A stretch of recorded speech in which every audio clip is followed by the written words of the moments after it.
measure of how good your computer is your memory. And it can be kind of confusing because there's different kinds of memory. The memory that we're talking about is RAM. That's RAM. It stands for random access memory, but you don't need to know that. Basically, the memory is like the working memory. It's what you can be working on at one time.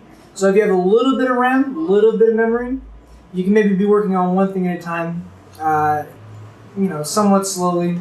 And we'll show you some examples of that. But if you have a lot of RAM, you have a lot of working memory. It's like your brain can hold more things at once.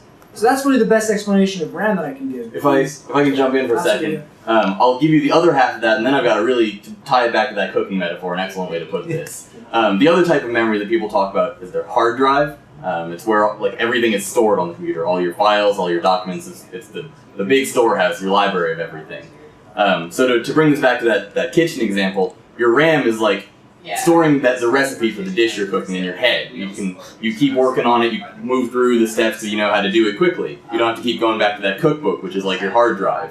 And that cookbook has got all sorts of recipes that you're probably not using right now, but you've got it open to the one. But every time that you have to go walk back over to it, it's going to take you longer to get to it. So if you have more of the RAM, more of the kind of active memory in your computer, then you're going to be able to move much more quickly through whatever you're working on the computer. It's not going to kind of slow down because it keeps having to go back to that hard drive, to that cookbook to check it out. So just to reiterate, the two types of memory. RAM is your memory. Can you remember that recipe as you're working on it? And hard drive is your storebook, right? Your archive. All the information that you save but you don't necessarily need right now.